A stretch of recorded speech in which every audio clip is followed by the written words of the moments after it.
Hello friends, नमस्कार। तो कैसे आप सब? आई होप कि आप सब लोग अच्छे होंगे। तो फ्रेंड्स, आज के इस वीडियो में हम लोग देखने वाले हैं कि 135 तथा 225 का यूक्लिड विभाजन एल्गोरिथम से समस्या कैसे ज्ञात करेंगे। ठीक है, और ये एग्ज़ाम में बहुत बार पूछे गए प्रश्न हैं और बहुत ही इम्पोर्टेंट प्रश्न है। हर एक साल एग्ज़ाम में 2 नंबर में ये प्रश्न आ ही जाता है। तो इस प्रश्न को हम लोग बहुत बारीकी से सीखेंगे। आइए इसको हम लोग सीखते हैं।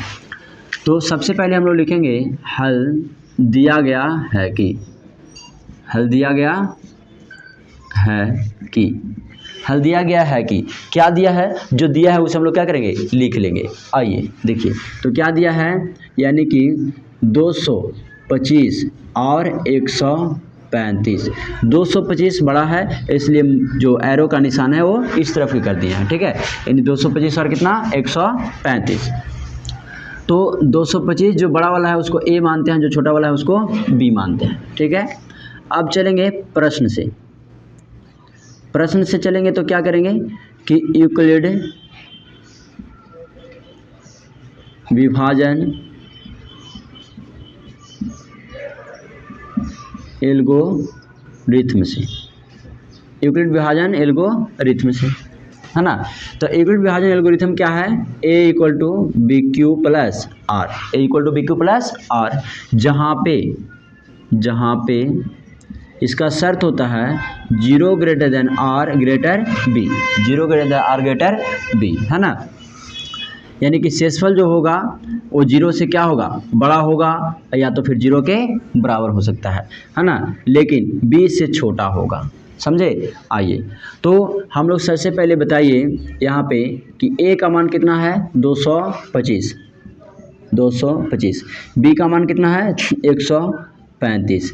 अब बताइए q का मान हमें नहीं पता है, r का मान हमें नहीं पता है। तो इसे ज्ञात करने के लिए हम लोग इधर क्या कर लेंगे ना, कि इधर है ना, इधर हम लोग 135 से भागा 225 में, 135 से भागा 225 में दे लेंगे।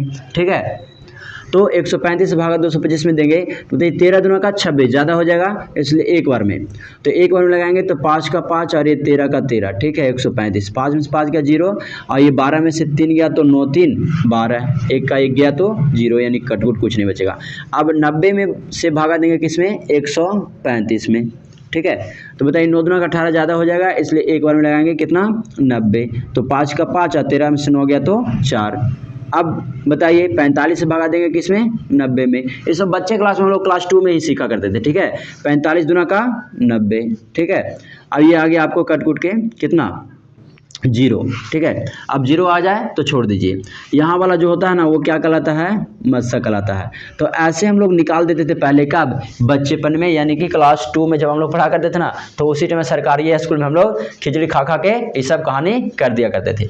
लेकिन अब हम लोग को खिचड़ी नहीं खाना है, बल्कि बढ़िया तरीके से, है ना, खा करके बढ़िया तरीके से क्वेश्चन का आंसर देना है। ठीक है, सब दिन खिचड़ी की तरह है, आवाज़ इधर ध्यान दें। ठीक है, तो बताइएगा कि यहाँ पे हम लोग इसे क्या मानते हैं, तो इसे मानते हैं a, और ये b होता है, और इसे बोलते हैं q, और नीचे जो r बचता है उसको शेषफल। ठीक है, तो अब बताइए कि q का मान कितना हो गया, 1, प्लस r का मान कितना हो गया, 90। तो बताइए प्यारे बच्चे कि r इक्वल टू क्या, 0 आया है, नहीं आया है, तो हम लिख देंगे चूंकि r is not equal to 0, यानी r का वैल्यू 0 नहीं आया है। जब तक करेंगे ऐसा काम, जब तक कि r का वैल्यू क्या नहीं आ जाए, 0 नहीं आ जाए। ठीक है, जब r का वैल्यू 0 आ जाएगा तो हम लोग क्या करेंगे, इसको छोड़ देंगे। ठीक है, अब बताइए, अब a के जगह पे क्या हो गया, तो a के जगह पे 135, b के जगह पे कितना हो गया, 90, और q के जगह पे कितना हो गया, है ना, 1, और r के जगह पे कितना हो गया, 45। ठीक है, तो अब बताइए कि यहाँ पे a का वैल्यू कितना आ गया, 135, a का वैल्यू 135, अब b का वैल्यू कितना हो गया मेरे दोस्त, 90, b का वैल्यू कितना हो गया, 90। अब बताइए q का वैल्यू कितना आ गया, 1, q का वैल्यू 1, और r का वैल्यू कितना आ गया, 45, तो r की जगह पे हम क्या लिख लेंगे, 45 लिख लेंगे। अब बताइए फिर से एक बार कि r का वैल्यू क्या 0 आया है, तो r का वैल्यू 0 नहीं आया है, तो फिर से एक बार लिख लेंगे कि r is not equal to 0, चूंकि r का वैल्यू क्या आया है, 45। ठीक है, अब फिर से इसी प्रकार हम लोग करेंगे। अब बताइए यहाँ पे कि फिर से ये एक बार क्या बन गया, a बन गया, और ये क्या बन गया, b बन गया, ये q बन गया, और ये r बन गया, है ना। नहीं समझ में आया तो एक और आसान तरीका है कि 90 को यहाँ ले आइए, ठीक है, और 45 को यहाँ ले आइए। चूँकि आप देख रहे हैं क्या ए का वैल्यू, तो ए का वैल्यू कितना है 90, अब बी का वैल्यू है ना, बी का वैल्यू कितना है 45, समझे।